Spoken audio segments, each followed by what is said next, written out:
Let's start with our first news. Kamaru Usman and Henry Cejudo are not on the same page when it comes to a potential upset in the fight between Ilia and Justin Gaethje. Speaking on a recent episode of their Pound for Pound podcast, the two former champions had a heated disagreement while breaking down the matchup, and things got intense as they compared it to one of the biggest shocks in recent MMA history. They brought up Sean Strickland's stunning victory over Israel Adesanya back in 2023, a fight that completely flipped expectations. At the time, almost no one believed Strickland could pull it off, yet he dominated and proved everyone wrong. Now, with Ilia on a dominant run and looking nearly unstoppable, most fans see him as the clear favorite against Gaethje. Because of that, very few people are giving Justin a real chance to win the fight and capture the lightweight title. But Cejudo sees things differently. He argued that if Gaethje were to win, it would actually be an even bigger upset than Strickland's win over Adesanya. In his view, the stakes, the momentum, and Ilia's current form make this scenario even more shocking. However, Usman quickly pushed back on that take. He made it clear that while a Gaethje win would be significant, it still wouldn't surpass what Strickland accomplished. The debate escalated as both fighters tried to justify their perspectives, each refusing to back down. Cejudo doubled down, emphasizing that Gaethje is a big underdog going into this fight. He pointed out that Ilia is not only undefeated, but also a two-division champion who is currently ranked near the very top of the pound-for-pound list. Taking out someone with that level of dominance, he argued, would be historic. He also highlighted Gaethje's resume, reminding everyone that Justin has been through wars inside the octagon. With 15 UFC fights and bonuses in all of them, plus being a two-time interim lightweight champion, Gaethje has faced some of the toughest competition in the sport. Despite all that, Usman remained firm.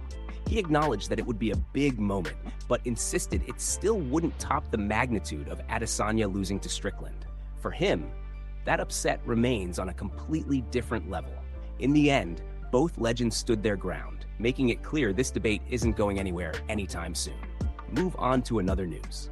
Kamaru Usman has officially responded to Colby Covington's recent call-out for a potential Real American freestyle wrestling match, and the reaction is already creating serious buzz among fans. After Colby's dominant win over Dylan Danis, he didn't waste any time calling out several big names, including Khamzat, Arman, and Usman himself, making it clear he wants big matchups on the RAF stage. Now, Usman has finally broken his silence, and surprisingly, he did not shy away from the idea at all.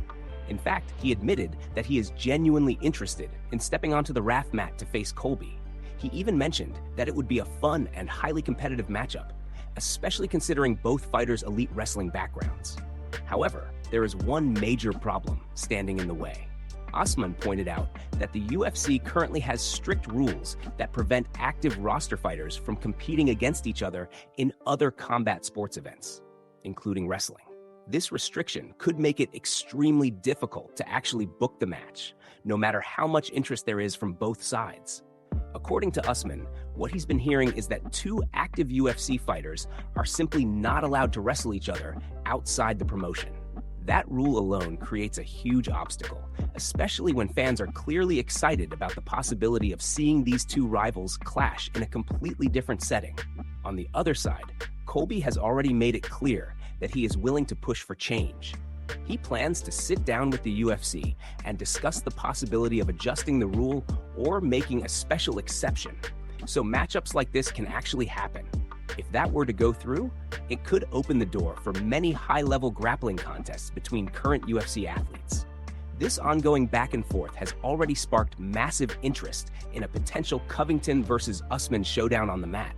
Both fighters are known for their high-level wrestling, strong takedown defense, and relentless control, which means this wouldn't just be hype, it would be a technical battle at the highest level. Usman also gave props to RAF as a promotion, praising the platform for creating new opportunities. He highlighted how the organization is starting to attract attention from Olympic champions and world-class wrestlers from around the world, calling it something truly special. With momentum building and both sides showing interest, this situation is quickly becoming something fans are watching very closely. Move on to another news. Joe Rogan is currently facing major backlash online after a recent episode of his podcast sparked controversy. During a conversation with Theo Vaughn, Joe shared a story about where he was when he first heard about the reported death of Charlie Kirk. According to Joe, he was out in Utah, deep in the mountains, hunting elk at the time the news broke. He explained that he had no idea what was going on initially, saying he started receiving a flood of text messages from people asking him to comment on the situation. Joe described being completely confused, claiming he didn't even know what people were talking about at first. Because he was off the grid, he said he had to rely on his Starlink connection to get online and figure out what was happening. He even described the device, saying it was about the size of an iPad, emphasizing how he had to use it to reconnect and catch up with the news. At that moment, Joe recalled hearing that Charlie Kirk had been shot, and the situation sounded serious. In the conversation, there was uncertainty about whether the news was confirmed, with people around him reacting in real time, trying to verify if the reports were accurate. However, things quickly took a turn when fans began to fact-check Joe's story. Many pointed out that at the exact time he claimed to be hunting in Utah, he was actually live on a podcast with Charlie Sheen. This contradiction spread rapidly across social media, especially on X, where users began accusing Joe of lying about the situation. The backlash grew fast, with many questioning how such a clear timeline mismatch could happen. As the criticism intensified, Joe eventually responded publicly to address the situation. He denied any intentional deception and clarified that it was simply a memory mistake. In his response, Joe explained that he had mixed up the timeline in his head. He stated that he was indeed elk hunting, but that memory was tied to a different event involving Jimmy Kimmel, not the situation with Charlie Kirk. He admitted that it was a dumb memory moment and insisted that he would never lie about something like that. Joe's explanation has divided opinions, with some fans accepting the clarification, while others remain skeptical. Regardless, the situation has once again put him at the center of a viral controversy, showing how quickly moments like this can spiral online. Move on to another news. We've got some breaking news coming out of the UFC, as a recently announced fight has already fallen apart. Just last week, it was reported that Max Jimenez was set to face Marcus Busicha at UFC Vegas 116, scheduled for April 25th. The matchup had started to gain attention, but now it looks like those plans are officially canceled. According to reports, Max Jimenez has been forced to pull out of the fight after suffering a serious injury. The issue is a broken foot, which he sustained during training, making him unable to compete on the card later this month. This is a huge setback, not only for him but also for the event, as the fight is now off the lineup. Max himself confirmed the news through a statement posted on Instagram. He explained that the injury happened last Sunday during a sparring session, where he ended up with a fracture that will require time to properly heal. According to him, the recovery process is expected to take around 8 weeks, meaning there was no chance he could stay on the card. In his message, Max remained positive despite the situation. He admitted that this was not the kind of news he wanted to share, but emphasized that setbacks like this are part of competing at the highest level of the sport. He described the injury as just another obstacle in his journey, something that every fighter has to face at some point. He also made it clear that he plans to use this time wisely. Instead of rushing back, Max wants to fully recover, make necessary adjustments, and come back both mentally and physically stronger. His focus now is on healing 100% and continuing to evolve as a fighter. Max also showed appreciation for the support he's been receiving from fans. He mentioned that their energy and encouragement mean a lot to him during this difficult period, and it helps keep him motivated while he's sidelined. He ended his statement with confidence, promising that he will return stronger, more prepared, and ready to showcase everything he's been working on. For now, though, the focus remains on recovery. With Max out of the fight, attention now shifts to Marcus Busicha and what the UFC will decide to do next. Whether they find a replacement opponent or remove him from the card entirely remains to be seen. But this sudden change has definitely shaken up the event. Move on to another news. Ilia has just gone off in a recent Spanish interview, taking direct aim at Arman following his latest win. And the comments are already causing serious controversy across the MMA world. Ilia didn't hold back at all, calling Arman the easiest matchup in the entire lightweight division and completely dismissing him as a real threat. He went even further, accusing Arman of avoiding a fight with Islam by pulling out of their scheduled title bout at the last minute. According to Ilia, that decision says everything about Arman's mindset, and he made it clear that he does not rate him highly as a contender at 155. Ilia doubled down by saying Arman is the least dangerous option in the division, a statement that immediately caught fans off guard. This is especially surprising because many analysts have long viewed Arman as one of the most complete fighters at lightweight, known for his elite wrestling, chain takedowns, top control, and durability.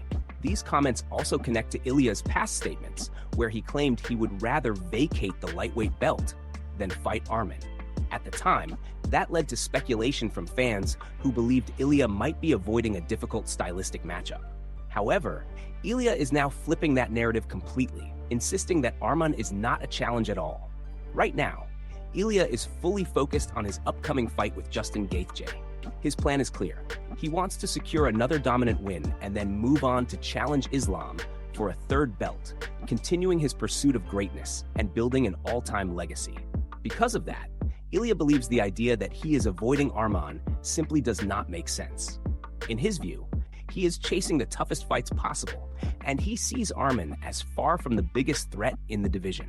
In the interview, Ilia became even more passionate, openly criticizing Arman's decision to withdraw from the title fight. He said he couldn't understand how someone could walk away from such a massive opportunity, even due to injury. Ilia stated that he would have fought under any circumstances, saying he wouldn't care if he had to step in with one arm. He referenced his own fights, making it clear that he always shows up, no matter what. He didn't stop there, questioning Arman's mentality and calling him weak for pulling out, which only added more fuel to the fire. With tensions rising, this rivalry is quickly turning personal, and it's clear that if these two ever meet, it will be more than just a fight. Move on to another news. Arman has officially fired back at Ilia following those recent comments, and he didn't hold anything back after his dominant rematch victory at Real American Freestyle. Speaking at the post-fight press conference, Arman made it very clear how he sees a potential fight playing out inside the octagon. When asked about Ilia's takedown defense and ability to scramble back to his feet, Arman showed zero hesitation. He confidently stated that he could take Ilia down without even breaking a sweat. In his eyes, the fight wouldn't be competitive for long, especially once it hits the ground. Arman explained that while Ilia's compact frame might make him slightly tricky to control, it wouldn't be enough to stop the inevitable. He believes his wrestling is on a completely different level, and once he secures a takedown, it's essentially over. He went even further, saying he wouldn't even need a full round to finish the fight. According to Arman, just one takedown followed by a few heavy ground and pound shots would be enough to end it. He predicted a quick TKO, insisting that Ilia wouldn't survive past the opening moments once he's on his back. This level of confidence comes from Arman's proven track record. His elite wrestling and top control have been tested against high-level opponents, and he clearly trusts his ability to dominate in those situations. In his mind, he is Ilia's worst possible matchup at lightweight. Despite that, many fans still point to Ilia's strong takedown defense and ability to get back to his feet against dangerous grapplers. That contrast in styles is exactly why this potential matchup has the entire division buzzing right now. Meanwhile, in another major development, Conor made a surprise appearance in Ireland, stepping into the boxing ring for a 3-round exhibition match. In front of a packed crowd, Conor looked sharp, scoring 2 standing 8 counts on his opponent during the short bout. This marked his first public boxing appearance since his loss to Dustin Poirier back in 2021, giving fans a fresh look at his current form after years away from active competition. The performance immediately sparked excitement about his long-awaited return. Behind the scenes, the UFC is actively working to book Conor for the International Fight Week card on July 11th in Las Vegas. While no opponent has been confirmed yet, several big names are being discussed, including Michael Chandler, Max Holloway, and others. With the hype continuing to build, Conor's comeback is shaping up to be one of the biggest moments in combat sports this year. Move on to another news. Bilal Muhammad has just revealed that a potential wrestling matchup at Real American Freestyle fell apart after his opponent Dillon Danis reportedly turned it down.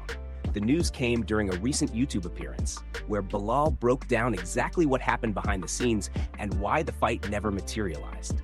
According to Bilal, the promotion was actively working on setting up a match between him and Danis, and the idea was already in motion.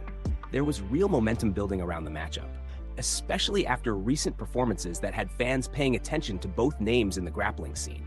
Bilal even referenced how Danis had just been dominated in his previous outing, which made this potential matchup even more interesting.